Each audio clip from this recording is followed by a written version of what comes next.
لله رب العالمين الرحمن الرحيم مالك يوم الدين إياك نعبد وإياك نستعين اهدنا الصراط المستقيم صراط الذين أنعمت عليهم غير المغضوب عليهم ولا الضالين.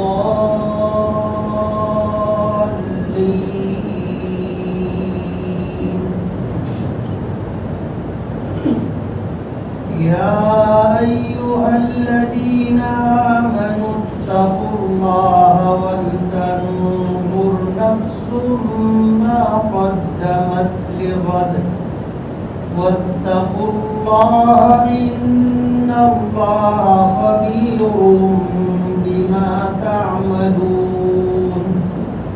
ولا تكونوا كالذين نسوا الله فأنساهم أنفسهم أولئك هم الفاسقون.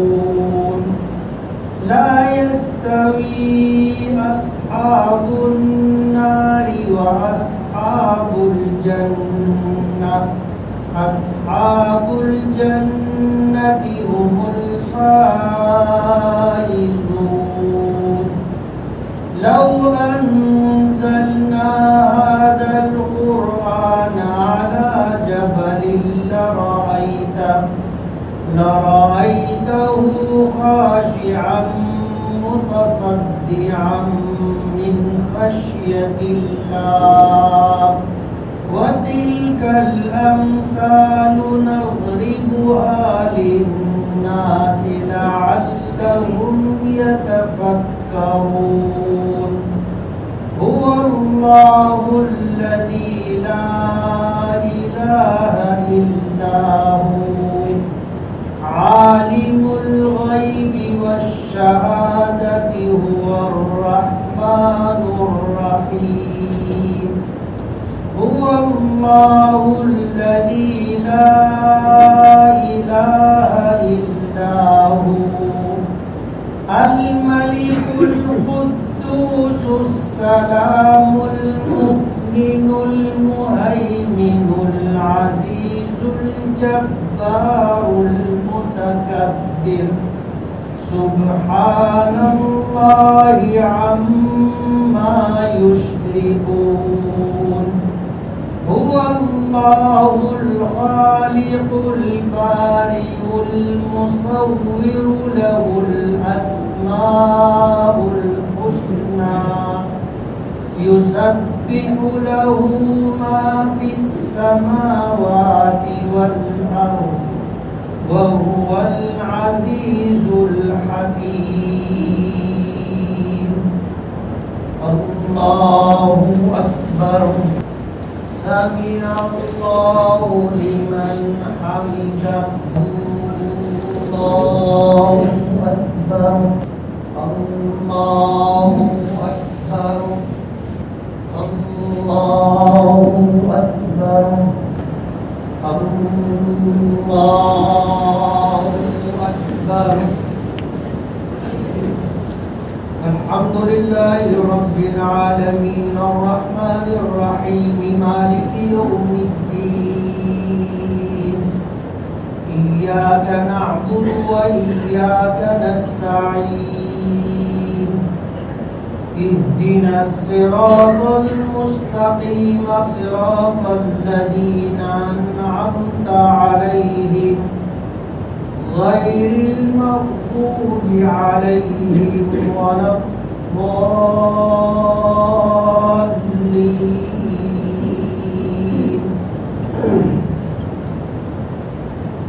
والشمس وضحاها والقمر إذا تلاها والنهار إذا جلاها والليل إذا يغشاها والسماء وما بناها والأرض وما طحاها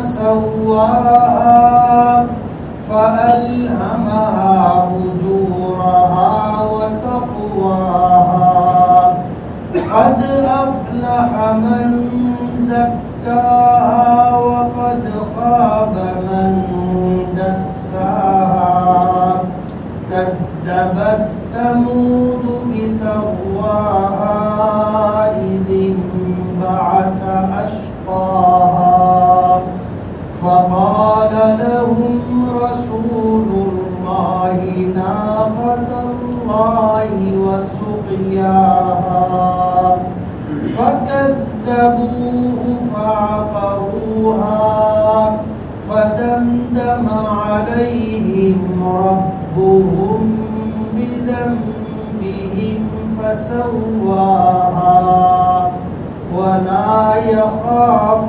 عقباها الله أكبر سمع الله لمن حمده الله أكبر الله أكبر الله أكبر بسم الله الرحمن الرحيم الحمد لله رب العالمين اللهم صل وسلم وبارك على سيدنا محمد وعلى آل محمد كما صليت وباركت على إبراهيم وعلى آل إبراهيم إنك حميد مجيد اللهم مالك الملك تؤتي الملك من تشاء وتنزع الملك ممن تشاء وتعز من تشاء وتذل من تشاء بيدك الخير إنك على كل شيء قدير تولد الليل في النهار وتولد النهار في الليل وتخرج الحي من الميت وتخرج الميت من الحي وترزق من تشاء بغير حساب لا إله إلا أنت سبحانك إني كنت من الظالمين ربنا ظلمنا أنفسنا وإن لم تغفر لنا وترحمنا لنكونن من الخاسرين ربنا آتنا في الدنيا حسنة وفي الآخرة حسنة وقنا عذاب النار ربنا اغفر لنا ذنوبنا وكفر عنا سيئاتنا وتوفنا مع الأبرار ربنا اغفر لي ولوالدي وللمؤمنين يوم يقوم الحساب ربنا اغفر لنا ولإخواننا الذين سبقونا بالإيمان ولا تجعل في قلوبنا غلا للذين آمنوا ربنا إنك رؤوف رحيم ربنا لا تجعلنا فتنة للقوم الظالمين ونجنا برحمتك من القوم الكافرين اللهم وفقنا لما تحب وترضى واجعل آخرتنا خيرا من الأولى اللهم أحسن عاقبتنا في الأمور كلها وأجرنا من خزي الدنيا وعذاب الآخرة اللهم أصلح لنا شأننا كله ولا تكلنا إلى أنفسنا طرفة عين جزا الله عنا محمدا صلى الله عليه وسلم ما هو أهله صلى الله تعالى على خير خلقه محمد وآله وأصحابه أجمعين برحمتك يا أرحم الراحمين.